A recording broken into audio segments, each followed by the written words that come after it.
Hello, hello, welcome back to Think Rugby podcast with myself, Sav Kelly, and my partner in crime, Andy Moe. Now, brilliant weekend of rugby, but before we get into that, welcome to the show. The last show for a few weeks, Andy Moe will confirm a few weeks, can't remember how many weeks, but so be sure just remember, we're not going away forever, just temporarily, a little break before the Lions tour comes up. But anyway, let's crack on with the show. Final and Flair, and in brackets, Russell cooked. Let's start with Bath vs Leicester Tigers in the showdown in the Gallagher Premiership final. Lovely game of rugby. I'm not going to say controversial, I'm just going to say enthralling. Like I say, flair that I mentioned before. That's it. Finn Russell cooked. How do you find the game? More of a contest than what I thought it was going to be, which I didn't want it to be because obviously Scottish, you want Finn Russell to win, but yeah. I've been a Bath fan for quite a long time now. Ever since Finn Russell signed about 2 seasons ago, I've been a thorough supporter of Bath rugby. But I honestly, I did predict Leicester to cause a little upset. They nearly did. It was a bit, like I say, a really closely contested game. But I'm just very glad that Russell managed to silence all the critics who said he's not a big game player. He goes into his shadow in big games, into finals. He's never won anything. What has Finn Russell won? Too risky a player. And like I say, Finn Russell cooked. Pollard never had a bad game either, to be fair. But Russell just was a step above and a class above. And do you know what I mean? Do you know what I'm going to say? He played with a smile on his face and he played with freedom. And that sometimes that brings the best out in players and brings the best out in your team. When Finn Russell is playing well, every team that he plays in is playing well. I agree. Some of the criticism that has been labelled at him and levelled at him, probably more so this side of Christmas, it's been, Lions Tour, he's going to be the standout, number 10. He's a risky player and, this, that and the other Maverick nonsense. How many times in big games this season for Bath has he turned up and played sensibly and effectively without making it the Finn Russell show? He's the best game manager in the Northern Hemisphere anyway. In my opinion, he's the best game manager in terms of just a general flow of play and also just tactical kicking as well, knowing when it's on, when it's not on. And yeah, okay, he's got the flare kicks to complement that, but he's actually just territorial and actual just like possession kicks are just out of this world as well. But yeah, Well, I'll go one better than that.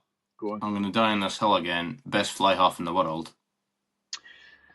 You know what? It's hard to at this current moment in time. It's really hard to disagree with what he's won. He's won three. Well, Bath have won 3 trophies in one season, but he's definitely orchestrated that, along with Ben Spencer, who we'll get on to later on in the episode. But other standout performances from that game, Guy Pepper. I think Guy Pepper had an absolute masterclass of a game. Unlucky not to score the try. I think Cockney and Muir did decent in the wings. I think Will Muir got not bullied, but he got a little bit kind of. There was a couple of mistakes that he made. I mean, he got sat down by Freddie Stewart for one, which was a little bit comical. But he also, which was a bit comical because of Freddie Stewart's controversial tackle in the semi-final. He made sure on that one. But also, it was for Guy Pepper's disallowed try. He dropped the ball just fine margins, but if he never dropped that, I think Bath could have been kind of out of sight, or definitely further ahead anyway, at least. But like I say, Will Muir did decent. Guy Pepper phenomenal. Ben Spencer, as always. And like I say, Finn Russell is absolutely a beast. Max Jomo again, he's turned into a real mature player. I was unsure of him to start with, but I think he's turned into he's some boy like, and being a Bath boy himself, getting that try from that assist from Russell, which Russell could have easily scored it, but definitely would have it's given a nice little sentimental touch to it. Yeah, seeing how his dad also played in the last Bath team that won the Gallagher Premiership. So well done to Max Jomo. Like I say, Leicester Tigers weren't all bad. A few blips, a few moments. I mean, hats off to get into the final. Hats off to Michael Chika in his first season. Leicester Tigers getting into the URC, into the Gallagher Premiership final. That's quite something in itself. And I think it's going to be a huge loss now that Michael Chika's departing for pastures new, wherever that may be. I thought he was going to stay longer. Yeah, I thought he would maybe build a project, but maybe he doesn't see that there's a project to be built. Who would know? There's a few boys retiring. i.e. Ben Youngs and also Dan Coles. Speaking of Dan Coles, what do you make of that decision for his yellow card? Or what do you make of the whole thing overall? Because I don't think the TMO were involved. Were the TMO involved there? I don't think they were. I can't remember, but certainly at first I was just like, oh, well, it's contact the head, got to be a yellow card. But then, time passed and everything, I kind of changed my mind. I certainly don't think it was a yellow card, just a penalty. Although, as I've seen on social media, ironically, Ugo Monye was getting very excited about the whole situation. He was quite upset. I did see that. But I do see his point. What are you supposed to do? The matter of fact is, was Dan Cole in a realistic position to charge them the kick?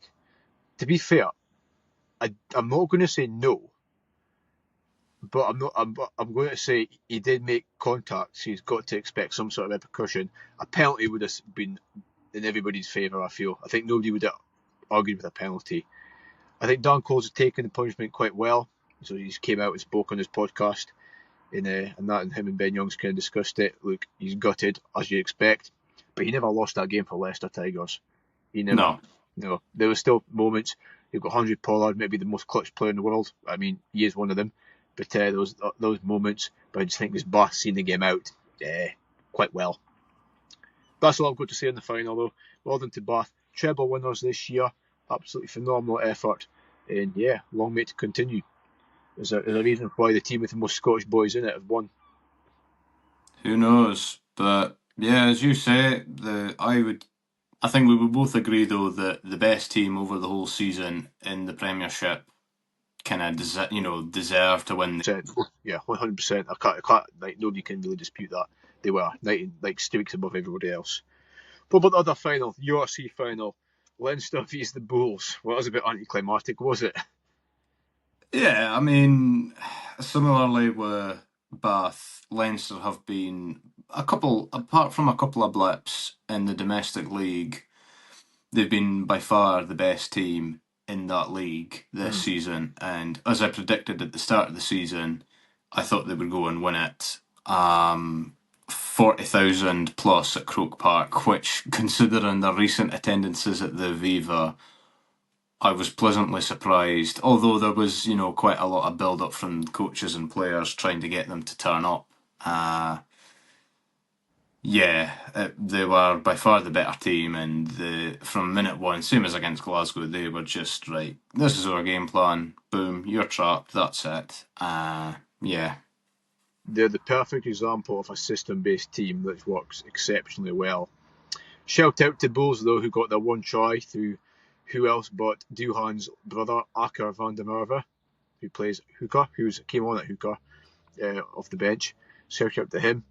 That's all you can really say about the Bulls, to be honest. They didn't really offer much. Leicester just dominant display without Gibson Park, without Furlong, and without Van der Fleer, I believe. I could be wrong there. No, Van der Fleer was back for that game. Apologies. Definitely without Furlong and definitely without Gibson Park, which puts Gibson Park in a little bit of doubt for the Lions, but I'm sure he'll be back. I think it's more just a precaution to make sure he is fit for the Lions.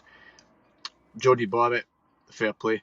Also, congratulations, you've won something with Leinster. That's what you came here to do. Maybe not the competition they were hoping for, but in the end, they did get some silverware.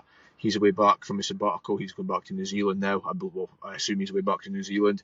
We'll see what Snyman does, but I can imagine Snyman might stay a lot longer term. Don't know if he's signed on for longer term, but I could see him staying for a while yet. But just in time for Rieko Ioane to be coming over, if the rumours are true, have Ioane coming over next season for a 6-month sabbatical as well. That's not rumours, that's officials have. It's official. It is official.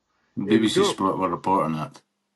I seen Sexton. To see Sexton's comments about the whole situation. Obviously he was just saying it in jest and that, but he was saying he was waiting to book his Munster Munster season ticket or whatnot. But so it'll be interesting because Sexton is one for voicing his opinion at the best of times. So we'll see how kind of that relationship kind of goes. Not that Sexton's got any much involvement with Leinster, but he is a Leinster legend at the end of the day. But I think it's a big good pickup getting Ioane, trading one decent centre for another albeit maybe not as good as Barrett, but nonetheless, puts bums in seats, makes folk excited. A nice flair player added into the URC for next season. Anything else to add to the final? No, I just think that if Leinster don't win Europe, and I will make this prediction for next season already, Leo Cullen will be gone. He's out He's of got, contract at the end of next season, and if they don't win Europe, he is not going to get his contract renewed. yeah, surely, okay, that makes sense. I didn't know about the contract situation, but that makes sense because they need to, that stage now is like, come on, it's beyond a joke now. This is a prime team, this is about the prime years. They've got to win it. But like I say, they've still got the basis of a tournament, like a European tournament winning team. They just don't seem to be able to deliver there when it comes to the big stage. Good old Prenders will be a year older. Yeah, he had a much better game in the final, I can't lie. But he'll be a year older, year more experienced. Again, that's a lot of time for a young player to gauge that experience. He'll have the Summer Internationals, and he'll also have the Six Nations, or the Ultimate Nationals and the Six Nations, to kind of get that international experience in, and also the whole season with his club Leinster as well. So that's a lot of rugby for him to learn. He might be able to practice a bit for his off his kicking, off the kicking tee as well. But we'll see how that goes. All for next year. Okay. Other news, Andy. Do you want to take the show for now? Yeah, so we've got a few headlines. We'll start off with the first one. Ben Spencer has been snubbed for Van Portfleet for the Lions. I have to be honest, I knew that a scrum half would need to be picked for this upcoming game for the Lions in Dublin against Los Pumas, but I expected it to be Ben Spencer and not Van Portfleet. Absolutely. Obviously, because Gibson Park's out, and he also was playing the final, so he wouldn't have been available.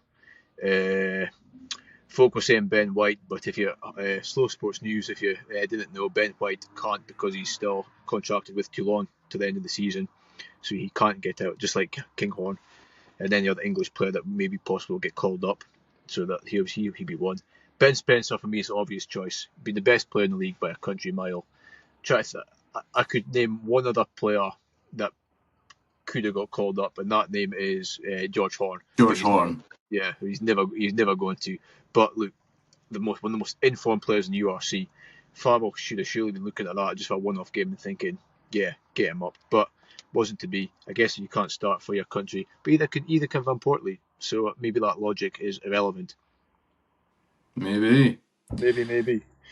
But Moving on to the next headline. Johnny Sexton plays down spat with Finn Russell. yes. Now, would you like to explain what that's about? Oh, did you not have the notes for that, Zav? Nope.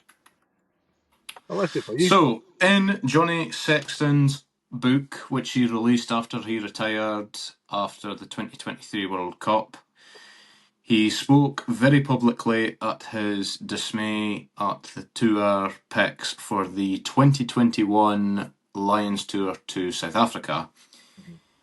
He was, not his words, but he was effectively flabbergasted at how 8 Scots had been picked for the tour, considering that they didn't, win anything in the Six Nations.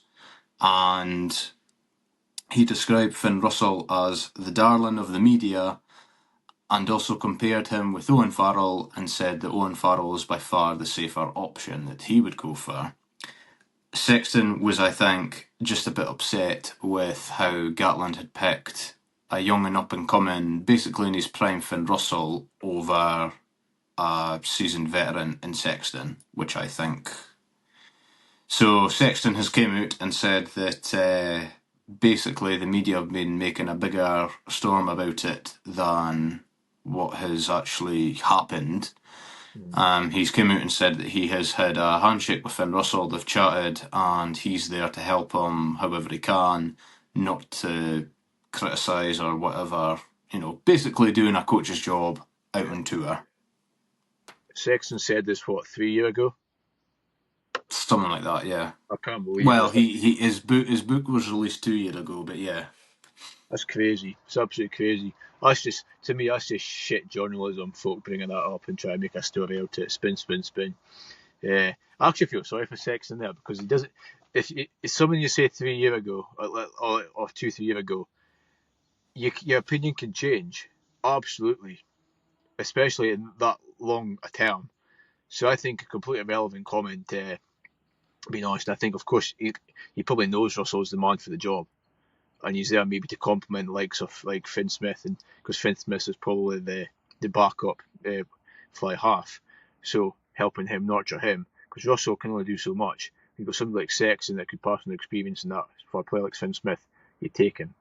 So I don't think he's not there to teach Russell. And look, him and Russell are professionals, two of the best to do it in the modern era. I don't think we'll have any beef.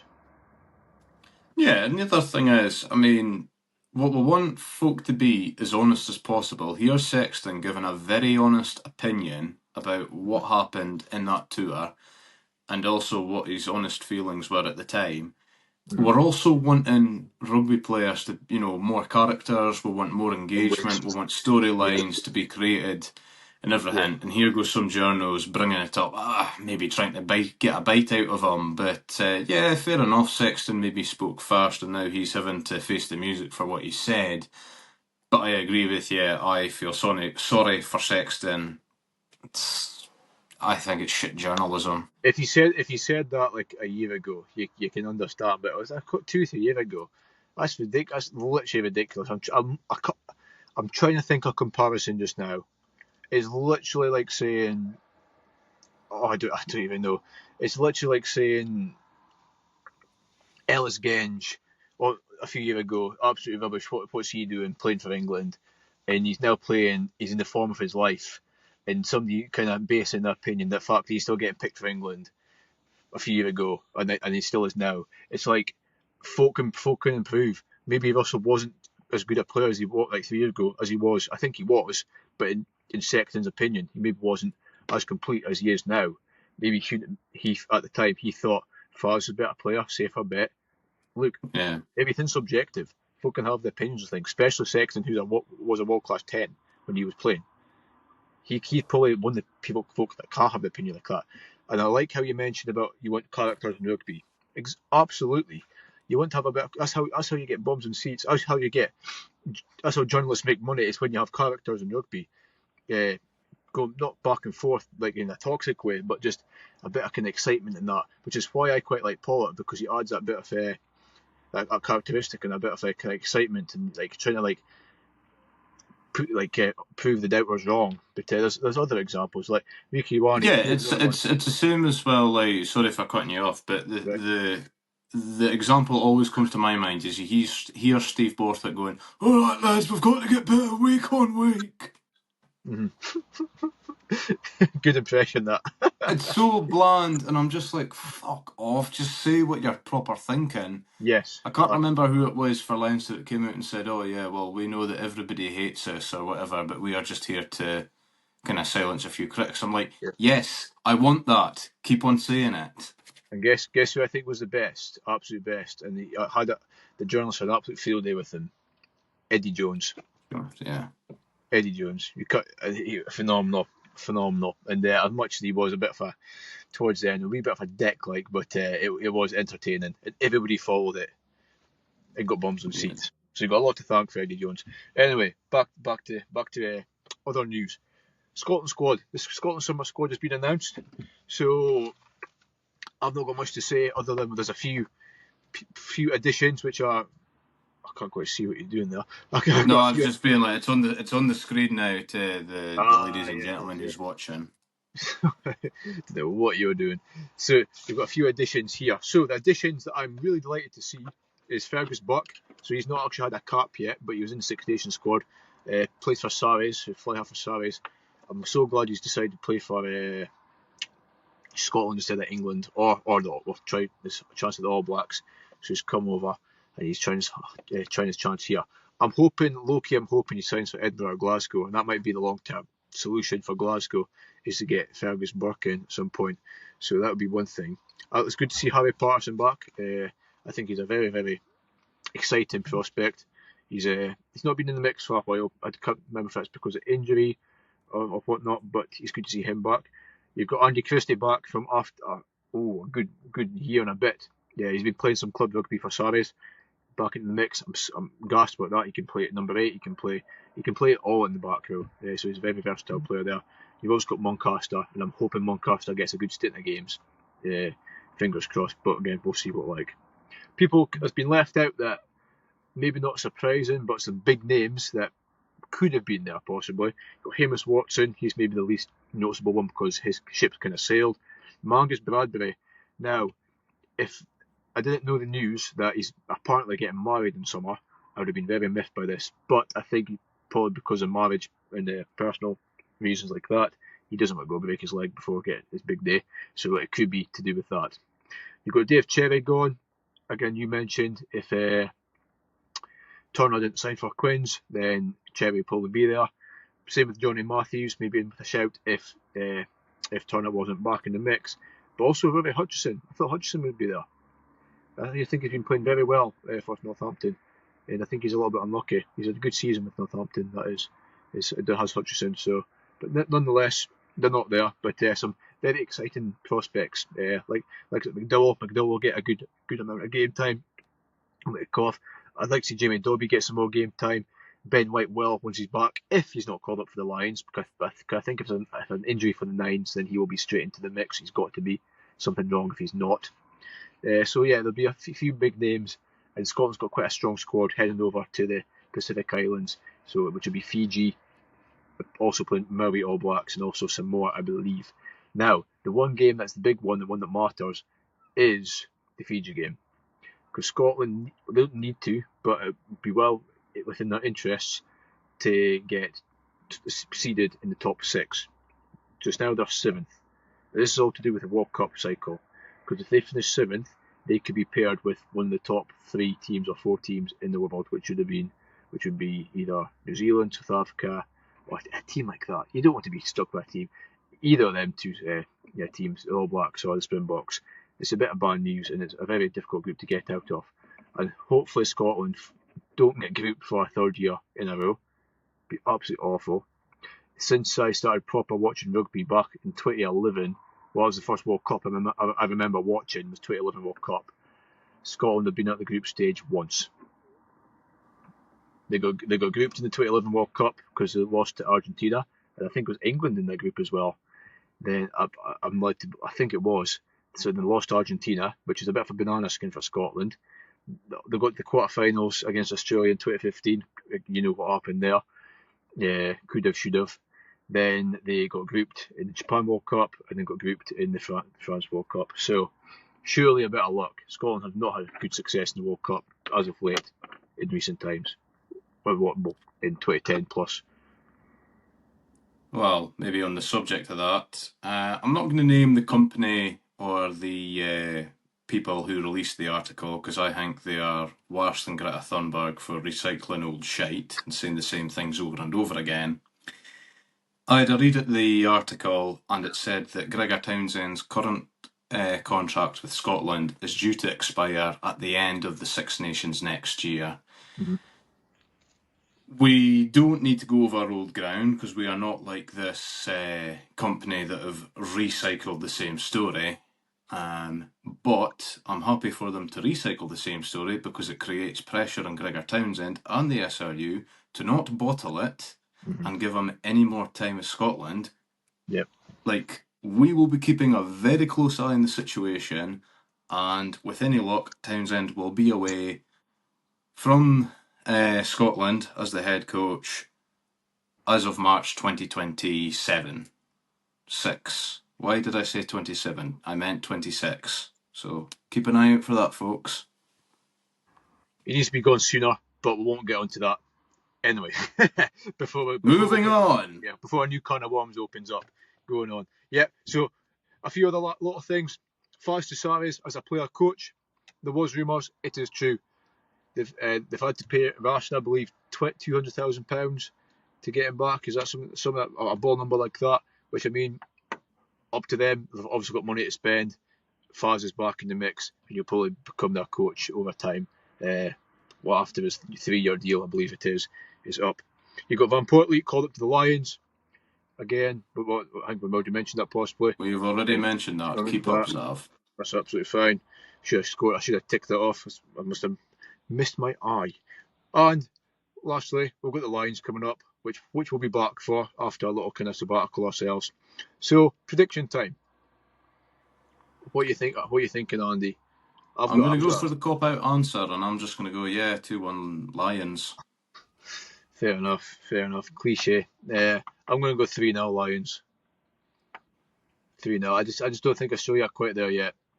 Give them to the start the World Cup, be a bit different, but I just don't think they're there yet. They've got a strong team, but the Lions are just stronger, if you like.